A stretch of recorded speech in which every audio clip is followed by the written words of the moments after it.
This audio presentation of The Science of Getting Rich by Wallace D. Wattles. This book is pragmatical, not philosophical, a practical manual, not a treatise upon theories. It is intended for the men and women whose most pressing need is for money, who wish to get rich fast and philosophize afterwards.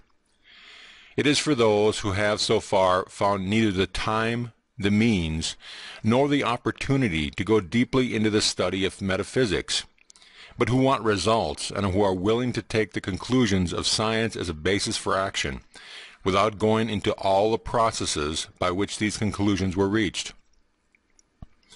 It is expected that the reader will take the fundamental statements upon faith, just as he would take statements concerning a law of electrical action if they were promulgated by a Marconi or an Edison, and taking the statements upon faith, that he will prove their truth by acting upon them without fear or hesitation. Every man or woman who does this will certainly get rich, for the science herein applied is an exact science, and failure is impossible. For the benefit, however, of those who wish to investigate philosophical theories and so secure a logical basis for faith, I will here cite certain authorities.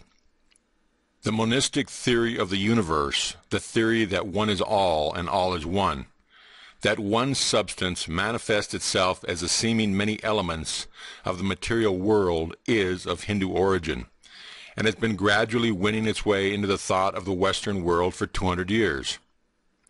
It is the foundation of all the Oriental philosophies, and of those of Descartes, Spinoza, Leibniz, Schopenhauer, Hegel, and Emerson.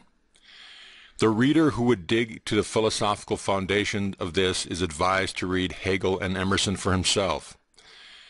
In writing this book, I have sacrificed all other considerations to plainness and simplicity of style, so that they might be understood. The plan of action laid down herein was deduced from the conclusion of philosophy. It has been thoroughly tested, and bears the supreme test of practical equipment. It works. If you wish to know how the conclusions were arrived at, read the writings of the authors mentioned above. And if you wish to reap the fruits of their philosophies in actual practice, read this book and do exactly as it tells you to do. The author. Chapter 1. The Right to be Rich. Whatever may be said in praise of poverty, the fact remains that it is not possible to live a really complete or successful life unless one is rich. No man can rise to his greatest possible height in talent or soul development until he has plenty of money. For to unfold the soul and to develop talent, he must have many things to use, and he cannot have these things unless he has the money to buy them.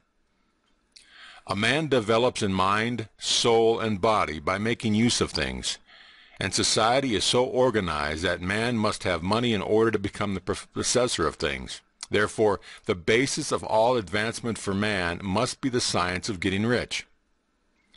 The object of all life is development, and everything that lives has an inalienable right to all the development it is capable of attaining.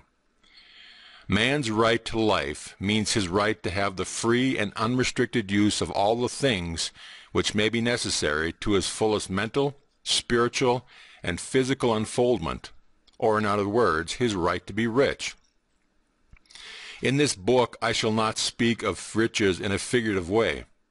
To be really rich does not mean to be satisfied or contented with a little. No man ought to be satisfied with a little if he is capable of using and enjoying more. The purpose of nature is the advancement and unfoldment of life, and every man should have all that can contribute to the power, elegance, beauty, and richness of life. To be content with less is sinful. The man who owns all he wants for the living of all the life he is capable of living is rich. And no man who has not plenty of money can have all he wants.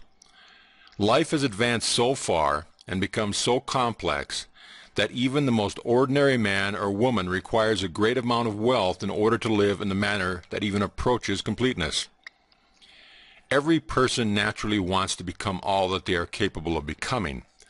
This desire to realize innate possibilities is inherent in human nature. We cannot help wanting to be all that we can be. Success in life is becoming what you want to be. You can become what you want to be only by making use of things, and you can have the free use of things only as you become rich enough to buy them. To understand the science of getting rich is therefore the most essential of all knowledge. There is nothing wrong in wanting to get rich. The desire for riches is really the desire for a richer, fuller, and more abundant life. And that desire is praiseworthy. The man who does not desire to live more abundantly is abnormal. And so the man who does not desire to have money enough to buy all he wants is abnormal. There are three motives for which we live. We live for the body, we live for the mind, we live for the soul.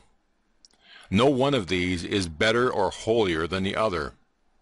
All are alike desirable, and no one of these three, body, mind, or soul, can live fully if either of the other is cut short of full life and expression. It is not right or noble to live only for the soul and deny mind or body, and it is wrong to live for the intellect and deny body or soul. We are all acquainted with the loathsome consequence of living for the body and denying both mind and soul, and we see that real life means the complete expression of all that man can give forth through body, mind, and soul.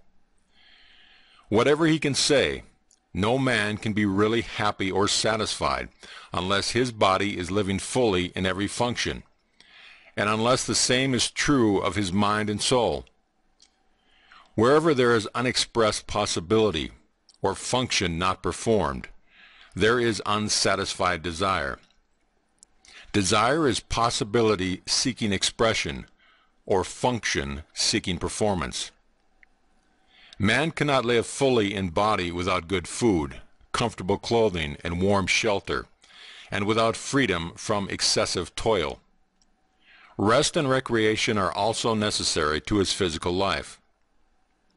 He cannot live fully in mind without books and time to study them, without opportunity for travel and observation, or without intellectual companionship. To live fully in mind, he must have intellectual recreations, and must surround himself with all the objects of art and beauty he is capable of using and appreciating. To live fully in soul, man must have love, and love is denied expression by poverty. A man's highest happiness is found in the bestowal of benefits on those he loves. Love finds its most natural and spontaneous expression in giving. The man who has nothing to give cannot fill his place as a husband or father, as a citizen or as a man. It is in the use of material things that a man finds full life for his body, develops his mind, and unfolds his soul. It is therefore of supreme importance to him that he should be rich. It is perfectly right that you should desire to be rich. If you are a normal man or woman, you cannot help doing so.